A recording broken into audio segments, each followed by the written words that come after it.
Good morning বন্ধুরা, কেমন আছো তোমরা সবাই? আশা করি তোমরা সবাই খুব ভালো আছো, আর আমিও ভালো আছি। আর সকাল সকাল দেখো ঘুম থেকে উঠে পড়েছি। উঠে সমস্ত বাসি কাজকর্ম কমপ্লিট হয়ে গেছে, গোপাল সোনাকেও তোলা হয়ে গেছে।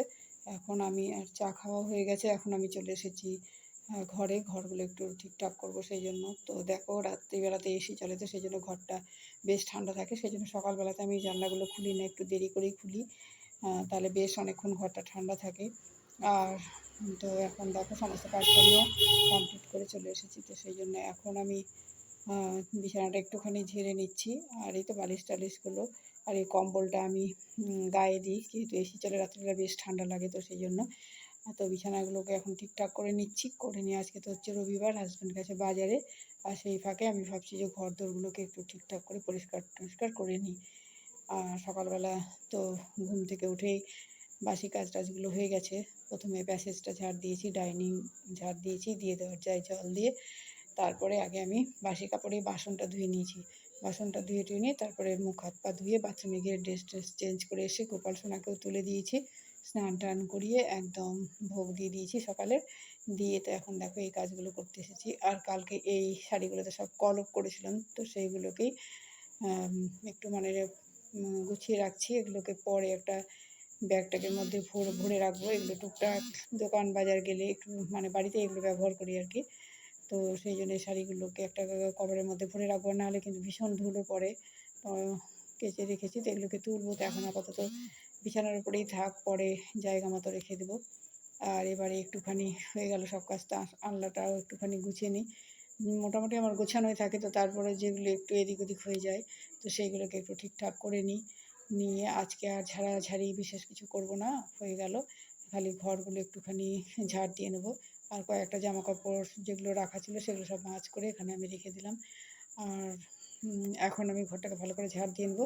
আর সকালবেলা বাসন টাসন সব ধুয়ে নিয়েছি। তো কলে জল এসেছে, তো রান্নার জলটাকে আগে তুলে রাখতে হবে, না হলে কিন্তু অসুবিধা। মানে গরমের দিনে বেশ বারবার করে লাইন চলে যায়, তখন জলের প্রচণ্ড অসুবিধা হয়। তো সেই জন্য রান্নার জলটা ভরে নিলে অনেকটাই নিশ্চিন্ত হওয়া যায়। আর স্নান আজকে একটু পরেই করব, মানে পরে বলতে রান্নার আগেই করব। এখন টুকিটাকি কাজগুলো করে নিই, তারপর তোমার স্নান করে আসবো, এসে একদম পুজোটা সেরে নেবো, নিয়ে তারপরে রান্নার দিকে যাব। কারণ আজকে তো এইবার একটু রান্না বান্না আছে। তো মাংস টাংস রান্না হলে তো একটু মশলা টশলার ঝামেলা হয়, তো সেগুলো সব করতে হবে। তো সেগুলোই আর কি কাটাকাটি করবো, এসব করতে অনেকটা দেরি হয়ে যাবে। তো সেই জন্য ভাবলাম যে এদিকটা পুরো সেরে নিই, তারপরে একদম স্নান করে পুজো করে তারপরে রান্নাবান্নার দিকে যাব। তো বন্ধুরা, তোমরা আমার সাথে থাকো, আর কেউ প্লিজ স্কিপ করো না, ভিডিওটা একটু দেখতে থাকো। তো দেখো আমার ঝাড় দেওয়া হয়ে গেল ঘরটা। আর যে ঘরে তোমার ঠাকুর আছে ওই ঘরে তো ছেলে ঘুমায়, বড় ছেলে ঘুমায়। তো ও এখন লাইট জ্বালতে গেলে পরিষ্কার করতে গেলেই অসন্তুষ্ট হবে। তো সেই জন্য আর ঠাকুরকেও যে তুলেছি আমি মোবাইলের ফ্ল্যাশ জেলে, জানো তো, পরিষ্কার করেছি। ঠাকুর পুজো দিয়েছি মোবাইলের ফ্ল্যাশ জেলে। তো যাই হোক, হয়ে গেল আমার এই ঘরের কাজটা। ওইটা কোনো ফাঁকে করে নেব। তো দেখো তোমাদেরকে দেখিয়ে দিলাম আমি, ঘরটা গোছানো হয়ে গেল, আমার ঘরটা তো পরিষ্কার হয়ে গেল। এবার ওইটা কাজের ফাঁকে ফাঁকে কোনো এক সময় পরিষ্কার করে দেবো। তো এই ঘরে যেহেতু আলনা টালনা থাকে, ওই জন্য এই ঘরে ঝামেলাটা বেশি থাকে, ওই ঘরে কিছুই না। বেড আছে, সোফা আছে, এটাই। আর তো সেই জন্য ওই ঘরটা পরিষ্কার করতে অত অসুবিধা হয় না, টাইম লাগে না বেশি। আর এই যে বললাম তোমাদের, জলগুলো ভরে নিয়ে এগুলো আমার রান্নায় ব্যবহার করতে হয়। তো কলে জল এসেছে, আর এখন জলের প্রেশার খুবই কম, তার কারণ গরমের সময় লেয়ার নেমে গেছে নিচে। তো খুব সরু হয়ে জল পড়ে। তো সেই জন্য ভাবলাম যে জলগুলো আগে ভরে নিই, নিয়ে এবারে স্নান করতে গেছি।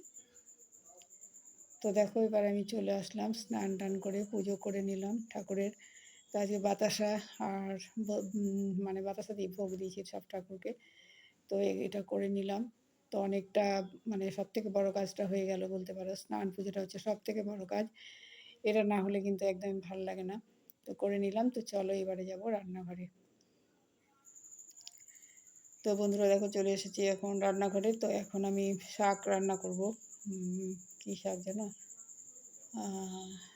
কী শাক, সজনে শাক। তো সজনে শাককে সব কেটে ধুয়ে ওটাকে কাজের ফাঁকে ফাঁকে নুন হলুদ আর খাওয়ার সোডা দিয়ে সেদ্ধ করে নিয়েছি। খাওয়ার সোডা না দিলে সজনে শাক কিন্তু একদম গোটা গোটা হয়ে থাকে, এমনকি খুব সরু সরু যেগুলো তোমার মানে ডাঁটিগুলো, সেগুলোও কিন্তু জেগে থাকে। তো সেই জন্য একটুখানি খাবার সোডা দিয়ে দিলে কিন্তু বেশ নরম হয়ে যায়। দেখো আমি সেদ্ধ করে নিয়েছি নুন দিয়ে আর খাবার সোডা দিয়ে। আর আমাদের বাড়িতে শাক না একদম শক্ত শক্ত ভাজা ভাজা ওরকম কেউ খেতে চায় না, একটু দই দই মতো হবে তাহলেই ভালো লাগে খেতে ভাতের সাথে মেখে। তো দেখো সিদ্ধ করে নিয়েছি, এর মধ্যে দিয়ে দিলাম রসুন, কাঁচা লঙ্কা আর কালো জিরে ফোড়ন। তো দিয়ে এবারে আমি শাকটাকে করে নেব। সেদ্ধ হয়ে আছে, বেশি টাইম লাগবে না, ফোড়নটা দিয়ে একটুখানি ভাজা ভাজা করে নামিয়ে নেব। আর নিয়ে এসেছে চিকেন, তো হাজব্যান্ড চিকেনটা ধুচ্ছে আর আমি মশলা টশলা সব কিছু রেডি করে নিয়েছি। তো এটা হয়ে গেলে মাংস আলু ভেজে চিকেনটা বসিয়ে দেবো। আর আজকে কিন্তু বেশি কিছু ঝামেলা করব না, শাক আর তার সাথে মাংস আর ভাত, এই হবে আজকের মেনু। তো দেখো হলুদটা দিইনি তখন, তো সেই জন্য এক ফোঁটা হলুদ দিলাম, সামান্য 1 চিমটি। তো এবারে নাড়াচাড়া করে ভালো করে ভাজা ভাজা করে নামিয়ে নেব। আর আজকে আমি আর দেখো আমরা একটুখানি চিনি দিই, তার কারণ চিনি দিতে গেলে কিন্তু শাকে যেটা রুক্ষ কষ্ট ভাব থাকে সেটা লাগে না। তো সেই জন্য দেখো হয়ে গেছে, নামিয়ে নিয়েছি। এবারে আমি মাংসের আলুগুলোকে ভেজে নিচ্ছি। আর চিকেনটা আজকে রান্না করব। চিকেনটা তোমরা তো যারা আমার আগের ব্লগ দেখেছো তারা জানো আমি চিকেন এভাবে মাখিয়ে করি না, চিকেনটাকে ভেজে নিই। তো এটাকে আমি এখন নুন হলুদ আর একটুখানি দই আর আদা রসুনের পেস্ট দিয়ে মাখিয়ে রাখবো। তো আলু ভাজা হয়ে গেছে, আর এই দেখো এটাকে মাখিয়ে নিয়েছি আমি, ম্যারিনেট করে নিয়েছি। আর এখন দেখো আমি এর মধ্যে তেলের মধ্যে ফোড়ন দিয়ে দিয়েছি, তেজপাতা, শুকনো লঙ্কা আর হচ্ছে গরম মশলা আর তার সাথে জিরে ফোড়ন। তো এইগুলো দিয়ে দেবো, দিয়ে পেঁয়াজ কুচিটা দিয়ে ভালো করে ভাজা ভাজা করে নেবো। মানে পেঁয়াজটা খুব বেশি ভাজবো না, মোটামুটি সোনালি রং ধরবে এরকম করে ভাজবো। ভেজে নিয়ে তারপর ওর মধ্যে মাংসটা দিয়ে দেবো, দিয়ে একটুখানি নুন দিয়ে তোমার জল বেরিয়ে যায়, যে সেই জলটা যখন মরে যাবে ভাজা ভাজা মতো হয়ে যাবে তখন সব এক এক করে মশলাগুলো দেবো। তো এইভাবে রান্না করি, এইভাবে রান্না করতে গেলে মাংসের যে একটা আষ্টে গন্ধ আছে সেইটা কিন্তু লাগে না। তো যাই হোক দেখো করছি আমি। আর বন্ধুরা তোমাদের সাথে একটা কথা আজকে আমি শেয়ার করছি, সেটা হচ্ছে আমরা দেখো যারা ছোটো ছোটো ইউটিউবার প্রত্যেকের ভিডিও দেখছি, দেখে তোমার দেখছি যাদের ভিডিও মানে সাবস্ক্রাইবার কম তাদেরকে সাবস্ক্রাইব করছি। কিন্তু শুধুমাত্র সাবস্ক্রাইব করলেই হবে না, মানে ওয়াচ করতে হবে ভিডিওটা পুরো। ওয়াচ টাইম যদি না হয় তাহলে ওরকম সাবস্ক্রাইবারের কোনো মানেই নেই। একজনকে দেখি সে সাবস্ক্রাইব করার পর কোনো দিনও ভিডিও দেখে না, মানে তার টিকিও দেখতে পাওয়া যায় না, এরকম ব্যাপার। তো সেইগুলো করার কোনো মানে হয় না। তো আমি মোটামুটি যারা আমাকে সাবস্ক্রাইব করেছে বা আমি করেছি তাদের ভিডিও কিন্তু আমি ওয়াচ করি। হয়তো সবসময় সময় হয় না, কিন্তু যখন সময় হয় আমার যেহেতু রাউটার আছে তো আমি পরপর সবগুলো দেখে নিই, অনেকগুলো করেই দেখে নিই। একদম যে প্রতিদিন দেখি সেরকমভাবে হয় না, মানে সবার তো ধরো যে ভিডিও একসাথে দেখা সম্ভব না।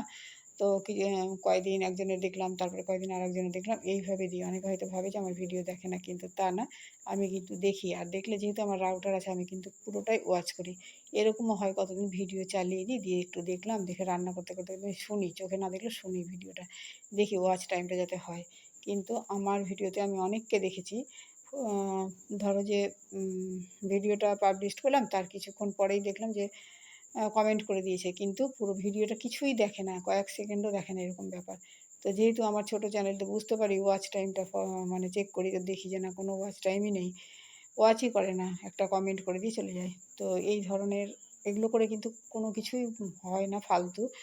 তো সেই জন্য বন্ধুরা তোমাদের কাছে রিকোয়েস্ট, যারা আমরা ছোটো ইউটিউবার, আমরা তো অনেকের বড় যারা ভিডিও যারা ইউটিউব করে তাদের ভিডিও দেখি, কিন্তু তারা কোনোদিন আমাদের ভিডিওর একটা কমেন্টের উত্তর সেভাবে দেয় না।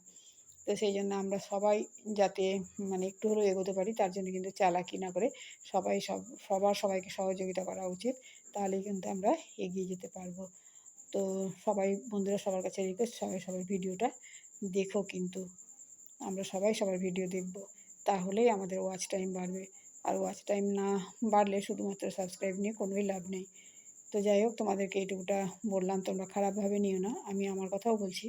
প্রত্যেকে আমরা যারা ছোটো সাবস্ক্রাইবার মানে ছোটো ইউটিউবার তাদের কিন্তু এগুলো অবশ্যই ফলো করা উচিত।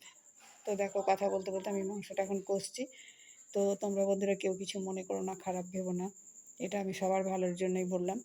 তো দেখো আমার মাংসটা মোটামুটি মানে কষাতে এখনও দেরি আছে, মানে তোমার জলটাই মরেনি, জলটা মরবে তার মধ্যে, তারপরে এর মধ্যে মশলা দেবো। তো তারপরে সেটাকে ভালো করে কষিয়ে নিয়ে তারপর রান্না করব। চিকেন রান্না আর কি দেখাবো, হ্যাঁ সবাই জানো করতে, একটু হয়তো প্রসেসের হেরফের একটু একটু। তো যাই হোক সেটাই আমি এখন করে নিচ্ছি। দেখো মশলাটা করে নিয়েছি, মিক্সিতে করেছি। তো মিক্সিতে মশলাটা একটা বাটির মধ্যে নিয়ে নিয়েছি, নিয়ে তোমার মিক্সির মধ্যে জল দিয়ে রেখেছি, নাহলে কিন্তু শুকিয়ে গেলে, এখন তো গরমের সময়, আর সঙ্গে একদম শুকিয়ে টুকিয়ে চারিদিকে লেগে যায়, তখন ধুতে অসুবিধা হয়। তো সেই জন্য ওর মধ্যে একটু জল গুলিয়ে রেখেছি, সেই জলটা আমি শুধু ওই জলটা আমি মাংসের মধ্যেই দেবো। তো দেখো বন্ধুরা, তোমাদের সাথে এইটুকু কথা আমি আজকে শেয়ার করলাম। তোমরা আমার কথাগুলো চিন্তা করে দেখবে। আমি কিন্তু খারাপ বলিনি কারোর জন্যই। প্রত্যেকেই যাতে প্রত্যেকের ভিডিও দেখো, তাহলেই কিন্তু আমরা একটু হলেও এগিয়ে যেতে পারবো। তো এটাই আমার বলার ছিল, সেটাই তোমাদের সাথে শেয়ার করলাম।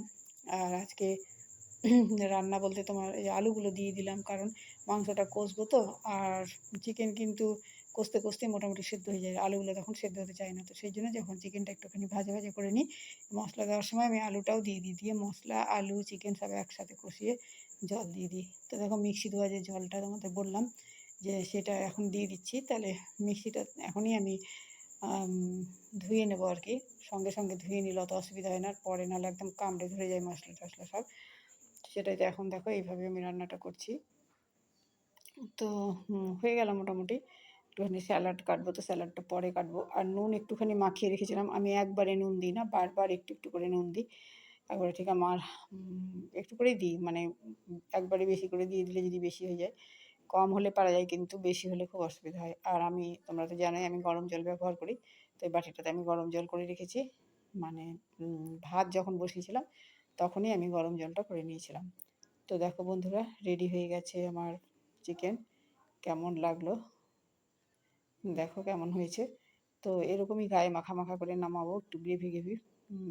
মানে এই মাংস কিন্তু তোমার একদম ঝোল নেমে আসলে ভালো লাগে না খেতে। একটু গায়ে মাখা মাখা করে করলেই ভাত দিয়ে খেতে ভালো লাগে। তো রেডি হয়ে গেল আমার চিকেন, পরে স্যালাডটা কাটবো। তো চলো, এখন আমার অনেক কাজ আছে। এই যে হয়ে গেল রান্না, এবার আমি কড়াই মাজবো, গ্যাস মুছবো। তো সেগুলো করবো, সেগুলো আর তোমাদের সাথে আজকে শেয়ার করছি না। তো দেখো, ছেলের জন্য একটুখানি চিকেন কষা উঠিয়ে রেখেছি, আর হাঁড়িতে ভাত। তোমাদেরকে দেখিয়ে দিই, একটু দেখি আমি বাকি কাজগুলো করব। আর বাটিতে একটু কষা উঠিয়ে রেখেছি, ও সবসময় খেতে চায় না, মানে গ্রেভি মতো করেছি তাও। আর এই দেখো চিকেনটা কি সুন্দর হয়েছে, দেখো ইয়াম্মি হয়েছে দেখতে। নিজে রান্না করে নিজেই বলছি, আর গন্ধটাও খুব সুন্দর বেরিয়েছে। তো রেডি হয়ে গেল। তোমরা এইভাবে চিকেন রান্না করে দেখো। চিকেনের যে একটা আঁশটে গন্ধ থাকে, সেই জিনিসটা কিন্তু লাগে না এইভাবে রান্না করলে। তো প্রথমে ভেজে নিয়ে করলে, তো আমি আলাদা করে আর ভাজি না, ওই পেঁয়াজের মধ্যে দিয়েই ভেজে নিই। আর তার সাথে করেছি শাক, আজকে আর কিছুই করিনি। না, স্যালাড কাটবো পরে, আগে গ্যাস ট্যাসগুলো মুছে নিই, কড়াইটা মেজে নিই তাহলে। তো আজকের ভিডিওটা বন্ধুরা এই পর্যন্তই।